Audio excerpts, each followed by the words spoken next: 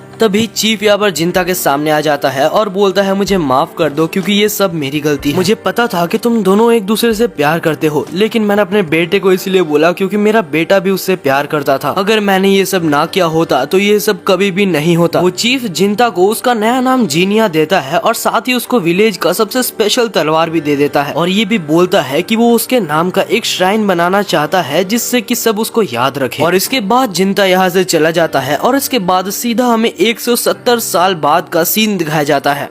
यहाँ हमें एक नया विलेज दिखाया जाता है जहाँ हमें एक स्टोर दिखाया जाता है जहाँ पर एक वर्कर जिसका नाम जेंजी होता है वो एम्प्लॉय यहाँ पर सबको मक्खन लगा रहा होता है ताकि वो स्टोर से कुछ चीजें खरीद सके और उस एम्प्लॉय का जो बॉस होता है उसे से हमारे जिंता का काम था यानी कि नया नाम जो कि जीनिया है। हमें पता चलता है कि उस ओनर ने यहाँ पर जीनिया को इसलिए बुलाया था ताकि वो अपने गोद लिए हुए बेटी को डीमन से बचा सके और इससे ज्यादा वो जीनिया को कुछ भी नहीं बताता। तभी यहाँ पर वो वर्कर आता है और जीनिया को बोलता है कि कुछ दिनों पहले ओनर की बेटी के पास एक डीमन आया था जो कि बोल रहा था कि वो मेरी बेटी है, यानी कि वो डीमन ओनर की बेटी को अपनी बेटी समझ रहा है और क्योंकि ओनर अपनी बेटी से बहुत ज्यादा प्यार करता है तो वो उसको यहाँ से जाने नहीं देना चाहता, जिस वजह से जीनिया को बुलाया गया है ताकि वो उसकी बेटी को उस डीमन से प्रोटेक्ट कर सके। और तभी ओनर की बेटी जिसका नाम नात्सु होता है वो वहाँ पर आ जाती है और उसको तो जीनिया बिल्कुल फ्रॉड लग रहा था, जिस वजह से वो अपने पापा को बोलती है कि मुझे ये अपना प्रोटेक्टर नहीं चाहिए। लेकिन उसके पापा उसको समझाने की कोशिश करते हैं लेकिन वो बिल्कुल भी नहीं समझती और मना मना कर देती है। फिर हम रात की सीन को देखते हैं जहाँ नात्सु सोने वाली होती है, लेकिन उसको बहुत ज्यादा डर लग रहा था कहीं वो डीमन रात को उसके ऊपर हमला ना कर दे, जिस वजह से नात्सु ने उस वर्कर को अपने रूम के बाहर बैठाया होता है सेफ्टी के लिए। और क्योंकि नात्सु को बिल्कुल भी जीनिया के ऊपर भरोसा नहीं था तो जीनिया वहाँ से चला गया था। अचानक से नात्सु को यहाँ पर डीमन की प्रेजेंस महसूस होने लगती है, जिस वजह से वो बहुत ज्यादा डर जाती है। और बाहर वो वर्कर खड़ा होता है जिसके सामने यहाँ पर डीमन आ चुका था। जहाँ वो वर्कर कुछ भी नहीं कर पा रहा था, उसका हाथ बिल्कुल फ्रीज हो चुका था और वो डीमन यहाँ पर वर्कर की तरफ हाथ बढ़ाता है और अपनी बेटी को वापस मांगता है। लेकिन तभी अचानक से जीनिया यहाँ पर आ जाता है और उस डीमन के हाथ को काट देता है। तभी नात्सु बाहर आ जाती है और वो जीनिया को देख के चौंक जाती है। जीनिया उस डीमन से पूछता है कि तुम यहाँ पर क्यों हो और तुम्हारा नाम क्या है, लेकिन वो डीमन सिर्फ अपने बेटी को वापस मांगे जा रहा था, जिस वजह से जीनिया यहाँ पर उसको बीच से काट देता है। जीनिया ये भी बोलता है कि वो डीमन पूरी तरीके से नहीं मरा है, क्योंकि जब भी एक डीमन मरता है तो उसके ऊपर से एक व्हाइट स्मोक निकलता है और ये डीमन यहाँ पर मरा नहीं था, जिस वजह से ये डीमन वापस तो जरूर आएगा। अगले सीन में हम देखते हैं कि उसी वर्कर को जो कि जीनिया के साथ बैठा होता है और वो बोलता है कि तुम प्लीज नात्सु को प्रोटेक्ट करना। जहाँ जीनिया पूछता है कि ये नात्सु आखिरकार कहाँ से आई है, जहाँ वो वर्कर बोलता है कि मेरे ओनर के एक रिलेटिव थे जो कि मर गए थे और उनकी बेटी जो कि नात्सु है, तब मेरे ओनर ने नात्सु को अडॉप्ट कर लिया था। और अगर तुम्हें लगता है जीनिया कि नात्सु एक डीमन है तो तुम इससे बिल्कुल बेफिक्र रहो, क्योंकि अगर नात्सु एक डीमन रहती तो मेरे ओनर उसको कभी भी अडॉप्ट नहीं करते। ऐसा इसीलिए क्योंकि मेरे ओनर के वाइफ को एक डीमन ने ही मार दिया था, जिस वजह से मेरे ओनर डीमन से बहुत ज्यादा नफरत करते हैं। अगले सीन में हम देखते हैं कि नात्सु और उसके पापा बैठ के खाना खा रहे होते हैं, जहाँ नात्सु उसके पापा से शुक्रिया अदा करती है क्योंकि उसने एक बहुत ही अच्छा प्रोटेक्टर नात्सु के लिए चुना है। नात्सु के फादर ये भी बोलते हैं कि जीनिया यहाँ का सबसे फेमस डीमन स्लेयर है। जीनिया की बैक स्टोरी हमारे लिए एक मिस्ट्री है जो कि सच में बहुत ही ज्यादा इंटरेस्टिंग होगी। अगले सीन में हम वर्कर और जीनिया को देखते हैं जो कि नात्सु के प्रोटेक्शन में बाहर बैठे हुए थे, जहाँ वर्कर नात्सु से माफी मांग रहा था क्योंकि कल डीमन से वो उसको बचा नहीं पाया, हालांकि वो खुद ही फ्रीज हो गया। तब नात्सु जीनिया से पूछती है कि क्या एक ह्यूमन और डीमन का बच्चा भी हो सकता है। जीनिया बोलता है कि हाँ ये पॉसिबल है, जहाँ पर नात्सु को लगता है कि शायद वो उसी डीमन की बच्ची है। जहाँ जीनिया बोलता है कि नहीं नात्सु, तुम उस डीमन की बच्ची नहीं हो, मेरा भी एक डीमन के साथ रिलेशन था जिस वजह से मैं बता सकता हूँ कि तुम उस डीमन की बच्ची नहीं हो। डीमन सिर्फ ह्यूमंस और डीमन से ही पैदा नहीं होते, वो यहाँ पर डार्क इमोशंस और बुरे थॉट्स से भी पैदा हो सकते हैं। ये सब ये बात कर ही रहे होते हैं कि तभी वो डीमन अचानक से वापस आ जाता है और जीनिया उसको पकड़ लेता है, जहाँ वो यहाँ पर नात्सु को पूछता है तो क्या मैं इस मॉन्स्टर को या फिर डीमन को मार दूं। जीनिया उसको इसीलिए पूछता है क्योंकि वो डीमन नात्सु के ही बैड इमोशंस से बना होता है और जब तक नात्सु के बैड इमोशंस खत्म नहीं होंगे तब तक वो डीमन भी नहीं मरेगा। तब नात्सु मन ही मन में सोचती है कि ये डीमन पक्का इसी वजह से बना होगा क्योंकि मैं अपने पापा का अटेंशन पाना चाहती थी। वो मेरे खुद के पापा नहीं है, जिस वजह से मुझे लगता था कि वो मुझे प्यार नहीं करते और अटेंशन पाने के लिए ही मैंने शायद ये सब कुछ किया। असली डीमन तो शायद मैं ही हूँ। लेकिन तब वो वर्कर नात्सु को समझाता है कि ऐसा कुछ भी नहीं है और नात्सु भी ये सब फाइनली समझ जाती है, जहाँ वो बोलती है कि ठीक है जीनिया, तुम उसको खत्म कर दो। जहाँ जीनिया उस मॉन्स्टर को खत्म कर देता है और उससे व्हाइट स्मोक भी निकलना स्टार्ट हो जाती है। लेकिन कुछ देर बाद वो डीमन खुद ब खुद जिंदा हो जाता है और कहीं ना कहीं इस बात का जीनिया को भी पता होता है। ये डीमन सुजुने को खोजने के लिए आया था और ये डीमन असली में यहाँ पर जीनिया की मदर होती है, जो कि यहाँ पर सुजुने को खोजने के लिए आई होती है और उसके बाद जीनिया उसको भी थोड़े दुख के साथ खत्म कर देता है। इसके बाद हम देखते हैं शॉप ओनर नात्सु और साथ ही वर्कर जीनिया का शुक्रिया अदा करते हैं और जीनिया यहाँ पर नात्सु को ये बोल के जाता है कि लाइफ एक ही बार मिलती है, जिस वजह से तुम जो भी करना चाहती हो इसी लाइफ में करके मरो। जीनिया ये सब कह के यहाँ से चला जाता है। जब नात्सु अपने पापा से पूछती है कि आखिर तुमको जीनिया के ऊपर इतना ज्यादा भरोसा क्यों था, तब वो बोलते हैं कि अपने बेटे के ऊपर किसको भरोसा नहीं होगा। तब ये दोनों तो कुछ समझ नहीं पाते, लेकिन आप लोग तो ये समझ ही गए होंगे कि ये असल में जीनिया के फादर है और हमारे जीनिया को भी इस बात का पता कहीं ना कहीं लग गया होता है। अगले सीन में हम देखते हैं कि जीनिया एक छोटे से होटल में खाना खाने के लिए बैठा होता है और वहाँ के होटल मैनेजर और कुछ स्टाफ से बात कर रहे होते हैं कि दूर एक जगह में कुछ सीरियल किलिंग चल रही है, जहाँ जीनिया ज्यादा ध्यान नहीं देता। लेकिन जब वो जा रहा था तब उनको पता चलता है कि जीनिया एक डीमन स्लेयर है। तो वो मैनेजर बताता है कि जो सीरियल किलिंग्स चल रही है वो ऐसा अफवाह है कि ये डीमंस का ही काम है। जहाँ जब जीनिया उधर जाने की बात करता है तब होटल मैनेजर की बेटी जीनिया को उधर जाने से मना करती है। लेकिन यहाँ पर जीनिया ने भी ये वादा करके रखा है अपने आप से कि वो यहाँ पर सारे डीमंस को मार के रहेगा, जिस वजह से जीनिया रात को ब्रिज के ऊपर चले जाता है ताकि वो डीमन को मार सके। लेकिन कहीं पर भी वो डीमन उसको नहीं दिखता। लेकिन लेकिन अचानक से यहाँ पर किसी लड़की की चिल्लाने की आवाज आती है और उसका पीछा करते हुए जीनिया भी उसके पास जाता है, जहाँ पर वो देखता है कि बहुत सारे लड़कों की लाश पड़ी हुई है। लेकिन जीनिया को ये समझ नहीं आ रहा था कि लड़की की आवाज कहाँ से आई, जहाँ अचानक से एक इनविजिबल डीमन जीनिया के ऊपर अटैक करना स्टार्ट कर देता है। और एक इनविजिबल डीमन को जीनिया अपने नॉर्मल फॉर्म में नहीं हरा सकता, जिस वजह से वो अपने डीमन फॉर्म में आ जाता है और उसका मुंह पकड़ के उसको सीरियल किलर बोलता है, जिससे वो डीमन उसको रुकने के लिए बोलता है। जहाँ वो डीमन बोलता है कि मैं भी सीरियल किलर को ही मारने के लिए यहाँ पर आया हूँ और तुम यहाँ पर थे, जिस वजह से मुझे लगा कि तुम ही सीरियल किलर हो और मैंने तुम्हारे ऊपर अटैक किया। लेकिन जीनिया पूछता है कि एक डीमन भला एक डीमन को क्यों मारेगा। तब वो डीमन बोलता है कि ये सब जानने के लिए तुम मेरे घर चलो। और वो डीमन यहाँ पर बोलता है कि कुछ डीमन होते हैं जो कि यहाँ पर ह्यूमन फॉर्म में भी रहते हैं और वो ह्यूमंस की प्रोटेक्शन भी करते हैं। और क्योंकि एक डीमन कभी भी झूठ नहीं बोल सकता, जिस वजह से जीनिया इस बात को मान लेता है। और इस डीमन का नाम मोसुकी था, जो कि एक सुपीरियर डीमन था, क्योंकि उसकी एबिलिटी एक बहुत ही रेयर एबिलिटी थी। मोसुकी ये भी बोलता है कि सारे सुपीरियर डीमन स्ट्रांग हुआ करते हैं, लेकिन मैं उतना स्ट्रांग नहीं हूँ। और बोलता है कि जो डीमन को हम खोज रहे हैं वो लड़कों को मार देता है और लड़कियों को किडनैप करके ले जाता है। और ये मेरे को इसलिए पता है क्योंकि उस डीमन ने मेरी वाइफ को भी किडनैप कर लिया है और उस डीमन ने मेरे वाइफ को मार भी डाला है, जिस वजह से मैं उस डीमन को मेरे हाथों ही मारना चाहता हूँ। तो प्लीज जीनिया, तुम मेरे को उस डीमन को मारने देना। लेकिन जीनिया इस बात के लिए मना कर देता है। तब वो बोलता है कि ठीक है जीनिया, मैं तुम्हारे साथ मिलकर उस डीमन को खोजूंगा, लेकिन आखिरी में मैं ही उसे मारूंगा। तब जीनिया इस बात के लिए राजी हो जाता है और उसके बाद वो डीमन जीनिया को पूछता है कि आखिर तुम डीमन स्लेयर क्यों बने। तब जीनिया दो रीजंस बताता है। पहला है कि पैसा कमाने के लिए और दूसरा ये है कि वो किसी स्पेशल डीमन को रोकना चाहता है। हम देखते हैं इसके बाद ये दोनों मिलके हर जगह पर उस डीमन को खोजते हैं, लेकिन कहीं भी वो उसे नहीं मिलते। अगले सीन में हम जीनिया को उसी होटल में देखते हैं जहाँ पर वो खाना खा रहा होता है और जीनिया को वो खाना बहुत ही पसंद आता है, जिस वजह से वो उस खाने की तारीफ कर देता है। और वो खाना बनाया था उस होटल मैनेजर की बेटी, जिसका नाम ओफू था। तभी अचानक से होटल मैनेजर आके बोलने लगता है कि जीनिया, अगर तुम चाहो तुम मेरी बेटी से शादी कर सकते हो। लेकिन तभी अचानक से ओफू खुद ही मना कर देती है कि मेरे पापा के बिहेवियर के लिए मुझको माफ कर देना। कुछ देर बाद जब जीनिया बाहर टहल रहा होता है तब वो ओफू को देखता है, जो कि फ्लावर्स को देख रही थी। जीनिया ओफू के पास जाता है और उन फ्लावर्स को देखता है, जहाँ उसको सीरिया की याद आने लगती है। वो सीरिया के वो हरकतों के बारे में सोच सोच के हंस रहा होता है, जहाँ पर ओफू बोलती है कि तुम हंसते हुए बहुत अच्छे लगते हो, माना कि तुम एक डीमन स्लेयर हो, जिस वजह से तुम्हें हमेशा टेंशन रहती है, लेकिन कभी कभी हंस लिया करो। फिर ओफू और जीनिया के बीच में कुछ बातें होती है और जीनिया यहाँ पर ओफू को घर छोड़ने के लिए चला जाता है, जहाँ उसे घर छोड़ते वक्त वो ये भी बोलता है कि अगर तुम्हें कभी टाइम मिले मुझे और भी फ्लावर्स के बारे में बताना। इसके बाद हम जीनिया और मोसुके को देखते हैं, जो कि उस डीमन को खोजने के लिए निकल जाते हैं और वो लोग एक ब्रिज में थे। तभी पीछे से एक लड़की आने लगती है और तभी अचानक से एक बहुत ही बड़ा डीमन जीनिया के ऊपर हमला कर देता है, जिसको जीनिया रोक लेता है। लेकिन तभी वो डीमन अचानक से हट के उस लड़की के ऊपर हमला करने लगता है।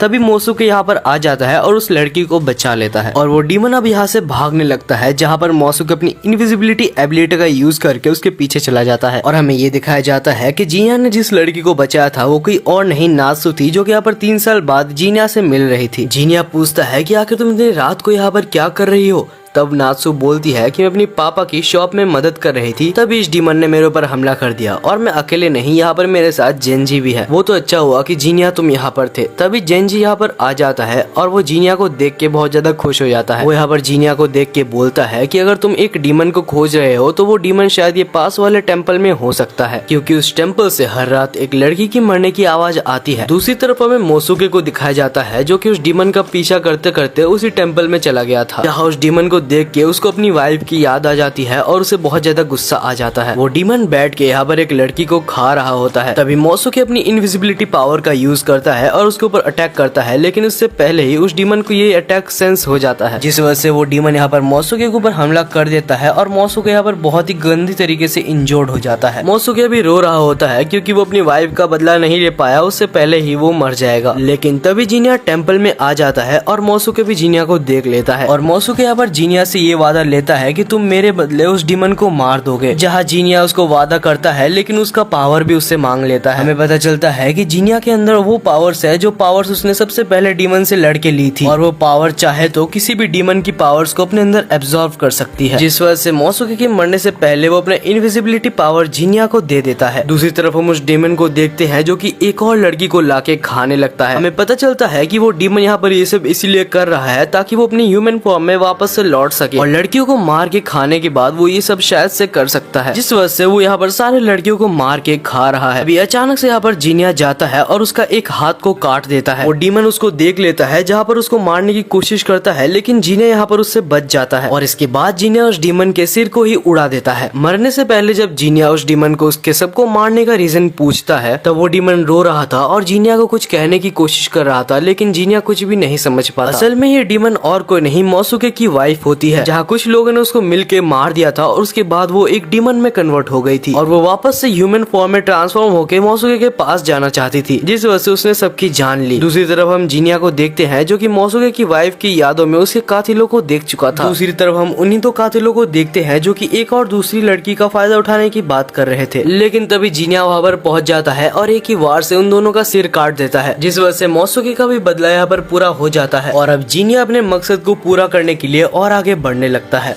अगले सीन में हमें एक लड़की को दिखाया जाता है जो कि एक बॉल को पकड़ के कुछ मंत्र बोल रही होती है। तभी हमें एक और पर्सन दिखाया जाता है जो कि बहुत ही टेंशन में इधर उधर घूम रहा था और उसका नाम नाओ था। उसी सुबह वो पर्सन उसी होटल में गया होता है जहाँ पर जीनिया हर रोज खाने के लिए जाता था। जहाँ होटल मैनेजर उससे पूछता है कि आखिर तुम इधर टेंशन में क्यों लग रहे हो। तब नाओ बोलता है कि मैं अपने बड़े भाई को खोज रहा हूँ और सबसे हैरान कर देने वाली बात ये है कि मेरा बड़ा भाई किसी को भी याद नहीं है। तभी वहाँ पर जीनिया की एंट्री हो जाती है और क्योंकि ओफू और जीनिया एक बहुत ही अच्छे दोस्त बन चुके थे तो ओफू के कहने पर जीनिया उसकी बात सुनता है, जहाँ जीनिया बोलता है कि तुम्हारी प्रॉब्लम डीमन से रिलेटेड नहीं है, जिस वजह से मैं तुम्हारी हेल्प नहीं कर सकता। जो सुन के नाओ बहुत ज्यादा उदास हो जाता है और वहाँ से चुपचाप चला जाता है। जहाँ उसके जाने के बाद ओफू और होटल मैनेजर कहते हैं कि नाओ एक ऐसा बंदा है जिसका बड़ा भाई है लेकिन कोई भी उसके बड़े भाई को याद नहीं कर पा रहा, तो जीनिया प्लीज तुम नाओ की हेल्प कर दो ताकि वो अपने बड़े भाई को खोज सके। जहाँ जीनिया को रिक्वेस्ट करने के कारण वो भी मान जाता है कि वो नाओ की हेल्प कर देगा। अगले सीन में हमें जीनिया को दिखाया जाता है जो कि नात्सु के साथ बैठा होता है और जीनिया नात्सु को पूछता है कि आखिर तुम शादी कब करने वाली हो। तब नात्सु बोलती है कि मैं अपने फादर के बिजनेस में हेल्प कर रही हूँ, जिस वजह से मैं कोई मर्चेंट से ही शादी करूंगी। जहाँ नात्सु जीनिया से पूछती है कि आखिर तुम कब शादी करोगे, जहाँ जीनिया बोलता है कि मैं कोई शादी वगैरह नहीं करने वाला क्योंकि मैं सिग्मा हूँ। जोक से साइड जीनिया अभी भी उसकी यादों को नहीं भूल पाया गाइस। दूसरी साइड हमें नाओ को दिखाया जाता है जो कि अभी भी अपने बड़े भाई को खोज रहा होता है, जहाँ उसकी मॉम उसके सामने आ जाती है और नाओ को बोलती है कि तुम अभी बड़े हो चुके हो, जिस वजह से तुम्हें अपने ड्यूटीज पे ज्यादा फोकस करनी चाहिए। जहाँ नाओ बोलता है कि मैं बस एक बार अपने बड़े भाई को खोज लूं, उसके बाद मैं वादा करता हूँ कि मैं अपनी ड्यूटीज को अच्छे से निभाऊंगा। नाओ जब आगे जाता है तो वहाँ पर उसे जीनिया भी मिलता है। जब उसको पता चलता है कि जीनिया उसकी मदद करने के लिए तैयार है तो नाओ बहुत खुश हो जाता है। तब जीनिया बोलता है कि मैं तुम्हारी मदद जरूर कर रहा हूँ, लेकिन तुम अपने एक्सपेक्टेशंस को बहुत ज्यादा बढ़ाना मत, क्योंकि ऐसा भी हो सकता है तुम्हें अपने बड़ा भाई ना मिले। जहाँ जीनिया और नाओ अभी नाओ के घर में बैठे होते हैं, जहाँ पर नाओ उसके तलवार के बारे में उसे कुछ सवाल पूछता है। नाओ को तलवारों के बारे में जानने में बहुत ज्यादा इंटरेस्ट था, जिस वजह से वो जान जाता है कि जीनिया के पास जो तलवार है वो असल में ब्लैक स्मिथ विलेज से बिलोंग करती है। जब नाओ उसको तलवार अच्छे से दिखाने बोलता है तो जीनिया बोलता है कि तलवार को छोड़ो और अपने बड़े भाई के बारे में बताओ। जहाँ नाओ एग्री करता है और बोलता है मेरे बड़े भाई डिसअपीयर होने से पहले उनके पास से फ्लावर की स्मेल आ रही थी और उनके पूरे रूम से भी फ्लावर्स की स्मेल आ रही थी, और ये बहुत अजीब है क्योंकि मेरे बड़े भाई को फ्लावर्स बिल्कुल भी पसंद नहीं थे। जब जीनिया पूछता है कि आखिर वो किस तरीके के फ्लावर्स थे, तब नाओ बोलता है कि वो फ्लावर्स अभी भी मेरे पास है और वो फ्लावर्स नाओ के घर में रखे होते हैं, जिस वजह से जीनिया भी नाओ के घर में जाता है। अगले सीन में हम जीनिया को उसी होटल में देखते हैं जहाँ होटल मैनेजर उसको एक चीज देते हुए बोलता है कि ये नाओ की है और ये चीज शायद तलवार में यूज होती है, लेकिन तलवार मेरी कोई भी काम की नहीं, जिस वजह से मैं ये तुम्हें दे रहा हूँ। नाओ को सच में तलवार बहुत ज्यादा पसंद है और वो कोई भी खास तलवार देखते साथ पागल सा हो जाता है। और इसके बाद जीनिया फ्लावर्स को लेके ओफू के साथ डिस्कशन करता है, जहाँ उसे ये कंक्लूजन मिलता है कि वो फ्लावर्स असल में डैफोडिल्स थे और डैफोडिल्स का नाम सुनते साथ जीनिया बहुत ज्यादा घबरा जाता है। जहाँ दूसरी सीन में हमें उसी लड़की को दिखाया जाता है जो कि एक बॉल को लेके मंत्र गा रही होती है। जहाँ कुछ बोलते बोलते वो अपने पेरेंट्स को देखती है, लेकिन फिर से जब वो अपने पेरेंट्स को देखती है तो उसके पेरेंट्स अचानक से गायब हो जाते हैं। इसके बाद हम जीनिया और नाव को एक घर में बैठा हुआ देखते हैं, जहाँ पर नाव उसको वही फ्लावर्स दिखा रहा होता है। तब जीनिया उस फ्लावर्स को देखता है और कुछ सोचता है। जब नाव पूछता है कि वो क्या सोच रहा है तो जीनिया बोलता है फ्लावर्स का नाम डेफोडिल्स है और ये वहीं पर उगते हैं जहाँ पर डीमंस रहते हैं। इसका मतलब तुम्हारा बड़ा भाई जहाँ पर भी है वो एक डीमन के साथ है। इसके बाद जीनिया नाव को वो रूम दिखाने बोलता है जहाँ पर उसका बड़ा भाई रहता था। जब जीनिया और नाव उस रूम में जाते हैं वहाँ पर उसे डेफोडिल्स की स्मेल आने लगती है और उस रूम में जाते साथ उस स्मेल के साथ ही वो लोग डीमन वर्ल्ड में रिइंकार्नेट हो जाते हैं। रिइंकार्नेट होते साथ हमें वही छोटी लड़की दिखाई जाती है जो कि बॉल के साथ खेल रही थी और साथ ही हमें नाव का बड़ा भाई भी दिखाया जाता है। तब हमें उस छोटी सी लड़की की बैक स्टोरी पता चलती है जहाँ बहुत समय पहले की बात है कि वो और उसकी फैमिली शांति से एक जगह पर रहा करते थे, लेकिन एक दिन अचानक से पूरे विलेज में आग लग जाती है। तब वो और उसके रिलेटिव साथ ही उसके पेरेंट्स भी उस आग में जल जाते हैं और जब ये सब कुछ हो जाता है तो वो छोटी लड़की डीमन में कन्वर्ट हो जाती है और तब जब वो डीमन बन चुकी थी तब उसको डेफोडिल्स मिलते हैं जिससे वो एक इमेजिनरी वर्ल्ड बनाती है। और क्योंकि नाव और उसकी फैमिली वहीं पर रह रही थी जहाँ पर वो छोटी लड़की पहले रहती थी, जिस वजह से नाव का बड़ा भाई गलती से इस वर्ल्ड में ट्रांसपोर्ट हो जाता है। लेकिन अब नाव के बड़े भाई को उस डीमन के लिए बुरा लग रहा होता है, जिस वजह से वो उससे पूछता है कि आखिर तुम चाहो तो तुम मेरी बेटी के हिसाब से मैं तुम्हें पाल सकता हूँ। लेकिन फिर वो लड़की डीमन बोलती है कि नहीं, तुम्हारी फैमिली भी तुम्हारे लिए वेट कर रही होगी और मेरी सलाह मानोगे तो तुम्हें यहाँ से जल्दी चले जाना चाहिए। लेकिन उसका बड़ा भाई ये चीज मान ही नहीं रहा होता। तभी अचानक से नाव का बड़ा भाई कहीं पर गायब हो जाता है और तभी जीनिया और नाव भी यहीं पर चले आते हैं और उस डीमन को देख के नाव उससे रिक्वेस्ट करने लगता है कि प्लीज बता दो कि आखिर मेरा बड़ा भाई कहाँ चला गया। तब पीछे से जीनिया बोलता है कि नॉर्मल वर्ल्ड के हिसाब से डीमन वर्ल्ड में बहुत जल्दी टाइम बीतता है और फिर नाव समझ जाता है कि क्योंकि उसका बड़ा भाई डीमन वर्ल्ड में 2 दिन से ज्यादा रुका था, जिस वजह से उसका बड़ा भाई मर चुका है। और ये सब एक्सेप्ट कर लेने के बाद ये दोनों ही अपने रियल वर्ल्ड में ट्रांसपोर्ट कर दिए जाते हैं। और ठीक उसके अगले दिन हम सबको फिर से उसी होटल में बैठा हुआ देखते हैं जहाँ पर नाव कुछ रिसर्च करके आया होता है और तब जीनिया नाव से माफी मांगता है कि वो उसके बड़े भाई को नहीं खोज पाया। लेकिन तब नाव बोलता है कि ऐसा नहीं है जीनिया, तुम्हारी वजह से मैं जान पाया कि आखिर मेरे बड़े भाई को क्या हुआ था और अब कम से कम मैं अपने जॉब्स में तो ध्यान लगा ही सकता हूँ। और फिर कुछ बात करने के बाद नाव वहाँ से सबसे अलविदा लेके चला जाता है। सबके जाने के बाद जीनिया शॉप ओनर से बोलता है कि मुझे पता है कि आप ही नाव के बड़े भाई हो, क्योंकि मैंने एक बार सुना था कि आपने नाव को हायोमा कहा था और ये नाव का वो नाम है जो कि सिर्फ उसके क्लोज मेंबर्स या फिर फैमिली मेंबर्स को ही पता है। तब वो जीनिया को कहता है कि सच में तुम बहुत ही ज्यादा इंटेलिजेंट हो, तुमने ठीक कहा जीनिया, मैं ही उसका बड़ा भाई हूँ। जब जीनिया पूछता है कि आखिर तुमने नाव को क्यों नहीं बताया कि तुम ही उसके बड़े भाई हो, तब वो शॉप ओनर बोलता है कि अगर मैं उसको बता देता तो वो मुझे अपने साथ ले जाता और मैं उस छोटे से डीमन को अकेले नहीं छोड़ना चाहता जिसको मैंने इतने सालों से पाला है और मुझे अच्छे से पता है कि मेरी फैमिली कभी भी एक डीमन को एक्सेप्ट नहीं करेगी। जब जीनिया इसके बारे में और डिटेल में पूछता है तब उसको पता चलता है कि वो छोटी सी डीमन और कोई नहीं ओफू है और अब ओफू मेरी एक बेटी की तरह हो चुकी है।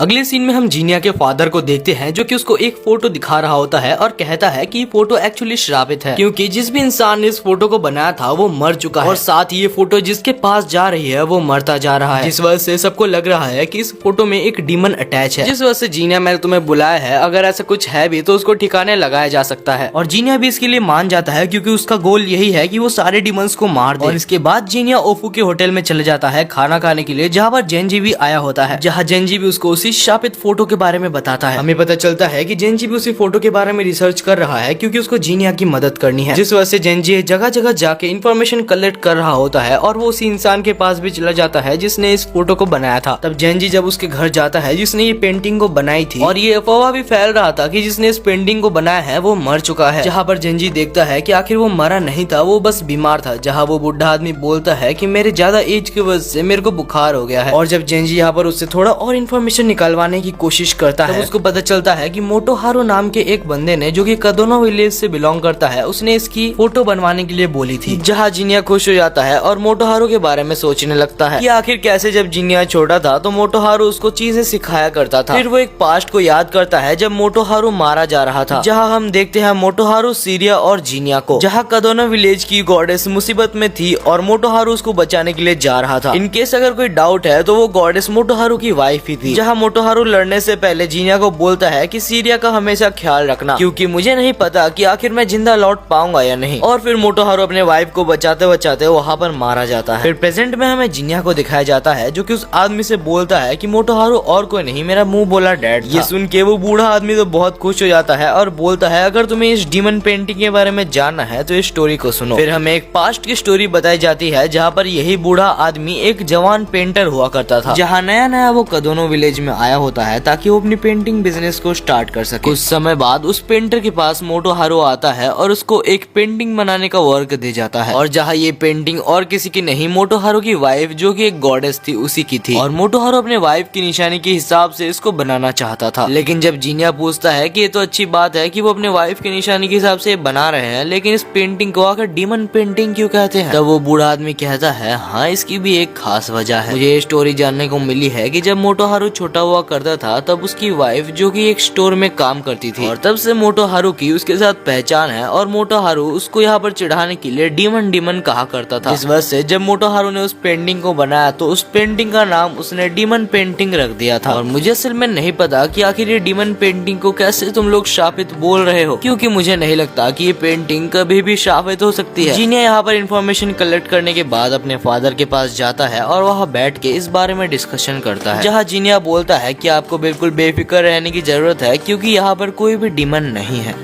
अगले सीन में हमें जीनिया एक चेरी ब्लॉसम ट्री के नीचे खड़ा हुआ दिखाया जाता है, जहाँ अचानक से एक डीमन आती है और उसको खुद को खरीदने के लिए जीनिया को रिक्वेस्ट करने लगती है। लेकिन जब जीनिया मना कर देता है तो वो डीमन उसके ऊपर अजीब तरीके से चढ़ने लग जाती है। इस वजह से जीनिया के पास उस डीमन को मारने के अलावा कोई भी ऑप्शन नहीं बचता, और जब यहाँ पर जीनिया उस डीमन को मार देता है तभी अचानक से एक लड़की वहाँ पर आ जाती है जिसका नाम हालो था। वो बोलती है कि बहुत बढ़िया, तुमने उस डीमन को मार गिराया जिसने सबको अभी तक बहुत तंग करके रखा था। एक्चुअली वो एक लड़की है जिसके साथ बहुत ही ज्यादा बुरा हुआ था, जिस वजह से वो एक डीमन बन गई, लेकिन वो एक्चुअली यहाँ पर सबकी जान ले रही थी, जिस वजह से उसको मारना बहुत ज्यादा इम्पोर्टेंट हो गया था। और फिर यहाँ पर हालो बोलती है कि अगर मैं भी किसी दिन एक डीमन बन जाऊं तो मैं तुमसे ये वादा चाहती हूँ कि तुम मेरे को भी मार दो। लेकिन जीनिया बोलता है कि मैं ऐसा नहीं कर सकता क्योंकि इसके लिए मुझे पैसे चाहिए। इसके बाद हम देखते हैं ओफुको और नात्सुको जो कि मार्केट में घूम रहे होते हैं। तभी अचानक एक लड़का जिसका नाम आकित्सु होता है वो यहाँ पर ओफुको बुलाता है। जब नात्सु आकित्सु को देखती है तो उसको वो थोड़ा जान पहचान में आता है और उसका ऐसा लगता है कि ये कुछ तो गड़बड़ करने वाला है। लेकिन फिर आकित्सु उसको बहुत सारे फीमेल की चीजें दिखाने लगता है जिससे वो बहुत ज्यादा खुश हो जाती है, और इसके बाद आकित्सु उसको एक गोल्डन हेयर पिन भी दिखाता है जिसको देख के यहाँ पर नात्सु बहुत ज्यादा खुश हो जाती है और उसको लेके भी वो बहुत ज्यादा खुश थी। अगले सीन में हमें जीनिया को दिखाया जाता है जो कि एक डीमन का पीछा कर रहा था। कुछ देर बाद वो डीमन उसको दिखाई देता है, जहाँ जीनिया उस डीमन का नाम पूछ के उसको एक ही झटके में मार देता है। जहाँ जिस पर्सन ने जीनिया को उस डीमन को मारने के लिए कहा था वो पर्सन यहाँ पर जीनिया को अपना पेमेंट कर देता है। कुछ देर बाद हमें जीनिया को दिखाया जाता है जो कि हालो के साथ बात कर रहा था, क्योंकि हालो ने उस डीमन की इन्फॉर्मेशन दी थी, जिस वजह से जीनिया हालो को भी थोड़े से पैसे दे देता है। इसके बाद हालो बताती है कि ऐसा रीमर्स फैल रहा है कि एक डीमन हंटर ऐसा आया है जो कि शिकिगामी का यूज करके डीमंस को मारता है। इसके बाद हम जीनिया को देखते हैं जो कि ओफू के होटल में खाना खाने के लिए आया होता है, लेकिन तभी वहाँ पर नात्सु भी होती है जो कि जीनिया को गले लगा लेती है, और फिर नात्सु बोलती है कि मैं तुम्हें बहुत ज्यादा पसंद करती हूँ मेरे बड़े भाई। और जीनिया ये देख के बहुत ज्यादा चौंक जाता है क्योंकि आखिरकार नात्सु उसको अपना बड़ा भाई क्यों बोल रही है। और वहाँ बैठा जेंजी तो बिल्कुल दुखी हो जाता है। क्या मतलब जेंजी दुखी क्यों हुआ? वो तो उसी को पूछना पड़ेगा कि ये टकला आखिर दुखी क्यों हो रहा है। और तब अचानक से ओफू आके बोलती है कि नात्सु बहुत ही अजीब बिहेव कर रही है जब से उसने ये क्लिप लगाया है। तब जीनिया उसका हेयर क्लिप निकाल देता है, लेकिन हेयर क्लिप निकालने के बाद भी उसमें कोई फर्क नहीं आता। जब सबको पता चलता है कि ये हेयर पिन आखिरकार आकित्सु से खरीदा गया है तब जेंजी बहुत ज्यादा हैरान हो जाता है, क्योंकि असल में आकित्सु तो बहुत सालों पहले ही मारा गया था। तब सबको उसका वेट करने के लिए बोल के जीनिया वहाँ से उसको खोजने के लिए चला जाता है। जीनिया हर जगह आकित्सु को खोजता है, लेकिन आकित्सु उसको कहीं पर भी नहीं मिल रहा था। और फिर जीनिया को आकित्सु को खोजते खोजते शाम हो जाती है, जहाँ पर आकित्सु खुद ही वहाँ पर चला आता है और वो आके जीनिया से पूछता है कि तुम मुझे हर जगह पर खोज रहे हो, बताओ तुम्हें मेरे से क्या काम है। और यहाँ आकित्सु को ये पता चल चुका होता है कि जीनिया असल में एक डीमन है, और आकित्सु ही वो पर्सन होता है जो कि शिनिगामी का यूज करके डीमंस को मारता है, जहाँ वो कुछ अपने वुल्फ शिनिगामिस को समन कर लेता है ताकि वो जीनिया के ऊपर हमला करके उसको मार सके। और इसके बाद हम देखते हैं कि आकित्सु के शिनिगामिस जीनिया के ऊपर हमला करना चालू कर देते हैं, जहाँ जीनिया उनको एक एक करके काट रहा था, लेकिन क्योंकि वो एक शिनिगामिस थे तो वो खुद ब खुद समन होते जा रहे थे। जीनिया आखिर उसको जितना भी मार ले, शिनिगामिस का खत्म होने का नाम ही नहीं आ रहा था। तब जीनिया बहुत ही स्पीड से आकित्सु की तरफ बढ़ता है और उसको बीच में से काट देता है, लेकिन आकित्सु को कुछ भी नहीं होता क्योंकि वो तो ऑलरेडी मर चुका है, और जो आकित्सु के सामने खड़ा है वो और कोई नहीं एक परछाई है। तब वो शिनिगामिस जीनिया के ऊपर फिर से हमला कर देते हैं, लेकिन इस बार जीनिया अपनी डीमन पावर का यूज करके उन शिनिगामिस को अपने अंदर एब्जॉर्ब कर लेता है। और ये देखकर तो आकित्सु बिल्कुल चौंक गया था क्योंकि उसको पता ही नहीं था कि जीनिया किसी को पावर्स को भी एब्जॉर्ब कर सकता है। और इसके बाद जीनिया उसी के शिनिगामिस को उसी के ऊपर छोड़ देता है, जिस वजह से वो उसको मारने के लिए जाते हैं, जहाँ पर आकित्सु जीनिया से माफी मांगने लगता है, जहाँ जीनिया आकित्सु से कहता है कि अपना अपना मुंह खोलो और अपने बारे में सब कुछ बताओ। लेकिन आकित्सु ये सब करने से मना कर देता है, जहाँ जीनिया कहता है कि तुम्हारे पास दो ऑप्शन है। पहला ये है कि या तो मैं तुमको एब्जॉर्व कर लूंगा और उसके बाद खुद ही देख लूंगा कि तुम्हारी मेमोरीज में क्या क्या है, और दूसरा ये है कि तुम मुझे खुद ही ये सब बता दो। जिस वजह से आकित्सु को लगता है कि दूसरा ऑप्शन ही सबसे ज्यादा बेस्ट है। लेकिन फिर आकित्सु जीनिया से रिक्वेस्ट करके बोलता है कि प्लीज मुझे अपने डॉल्स कलेक्ट कर लेने दो। जब आकित्सु अपने डॉल्स को कलेक्ट कर रहा था तब जीनिया पूछता है कि आखिर ये डॉल्स क्या है। तब आकित्सु बोलता है कि ये डॉल्स के अंदर कुछ इमोशंस है जिस वजह से ये लोग डीमन में कन्वर्ट हो पाते हैं। और इसके बाद जीनिया उस हेयर पिन के बारे में पूछता है जो कि नात्सु के सर में लगा हुआ था,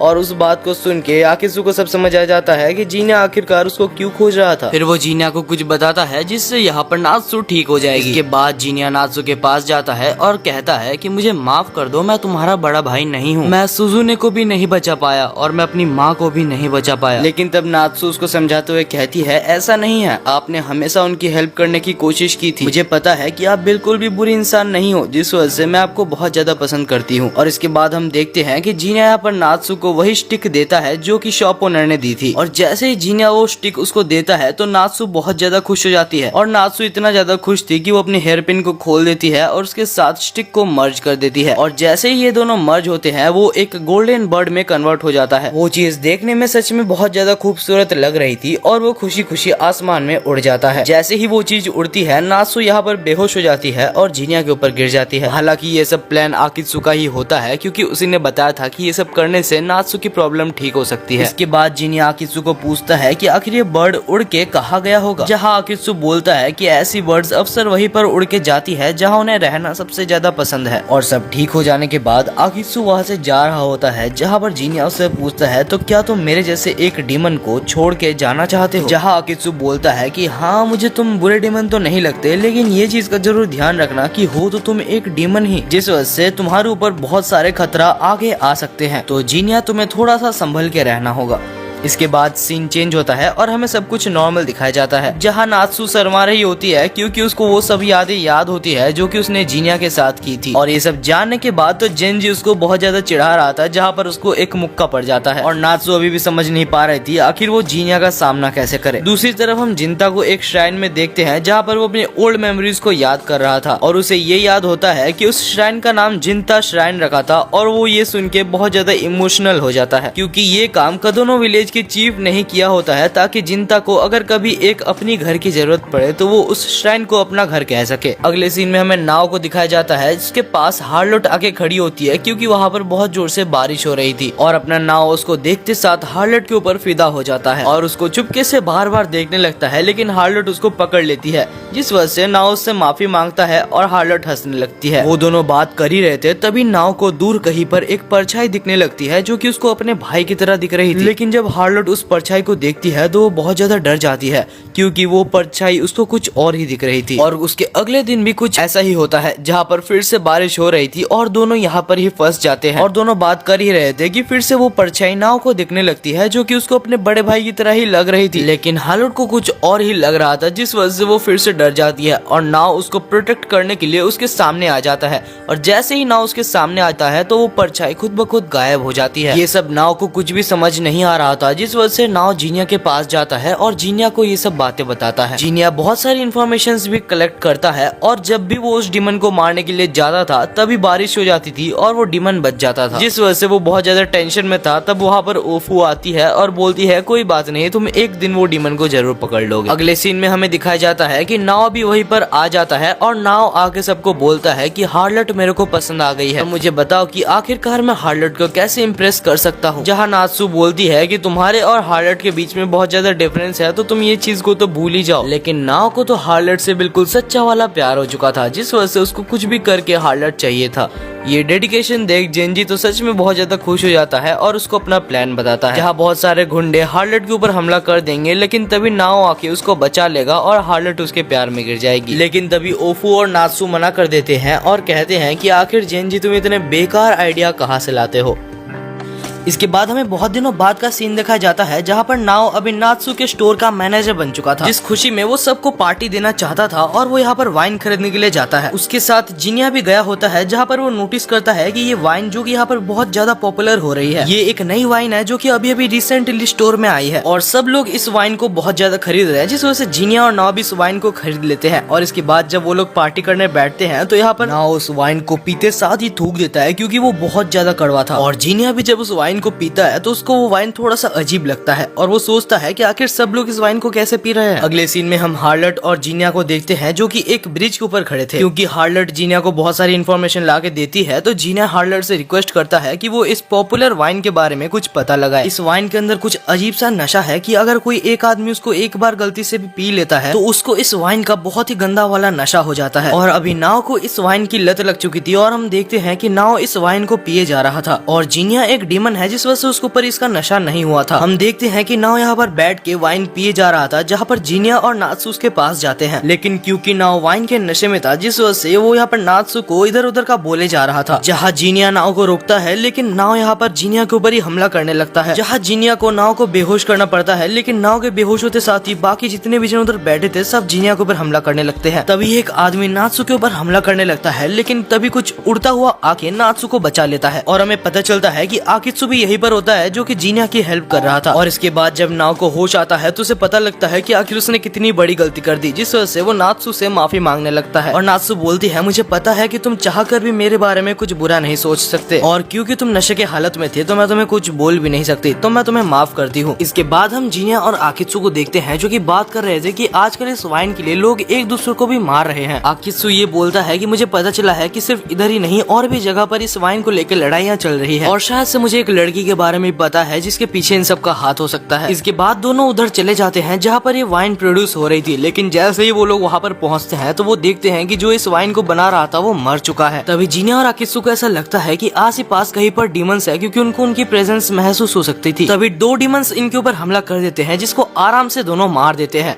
और उन दोनों को ऐसा लगता है कि आखिर इस वाइन के पीछे डीमंस का तो हाथ नहीं। इसके बाद हम दोनों को ही ओफू के शॉप में देखते हैं जहाँ पर नात्सु बोलती है कि मेरे पापा वो वाइन मांग रहे थे, जहाँ जिनिया नात्सु को बोलता है कि तुम्हारे पापा को मना कर दो कि ये वाइन ना पीने के लिए, क्योंकि हमें पता लगाना होगा कि आखिर ये वाइन कहाँ से आ रही है। तब नात्सु इस बात को समझती है और उसके पापा को ये वाइन नहीं देती। इसके बाद हम देखते हैं जिनिया, आकित्सु और हार्लट को, जहाँ पर हार्लट आई होती है कुछ इन्फॉर्मेशन लेके, जहाँ उसे ये तो नहीं पता चलता कि आखिर ये वाइन किस चीज से बनाई जा रही है और आखिरकार इसका रूट कॉज क्या है। लेकिन वो जिनिया को इतना बताती है कि ये वाइन एक बहुत बड़ी शॉप में बिकती है और जिनिया शायद तुम उस ओनर को जानते हो क्योंकि वो बोल रहा था कि तुमने शायद उसकी एक बार डीमन को मार के हेल्प की थी। और इसके बाद हार्लट एक गोल्डन हेयर वाली लड़की के बारे में बताती है जो कि ओनर के पास बार बार आती जाती देखी गई है। तब जिनिया को उसकी बहन के बारे में याद आता है क्योंकि उसके बाल भी गोल्डन कलर के थे और जिनिया को तो ये विश्वास भी नहीं हो रहा था कि इन सब के पीछे उसकी बहन हो सकती है। और गाइज इसी के साथ ये सीजन खत्म होता है। अभी तक इसका सीजन 2 नहीं आया, लेकिन इसका सीजन 2 आते साथ ही मैं इसका सीजन 2 भी आपके लिए एक्सप्लेन कर दूंगा। शायद अगले सीजन में हमें नात्सु वर्सेस उसकी बहन सुजुने का फाइट भी देखने के लिए मिल सकता है। तो तब तक के लिए आप इस चैनल को सब्सक्राइब कर लीजिए ताकि मैं जब भी वो सीजन 2 की वीडियो डालूं तो वो आप तक जरूर से पहुंच जाए।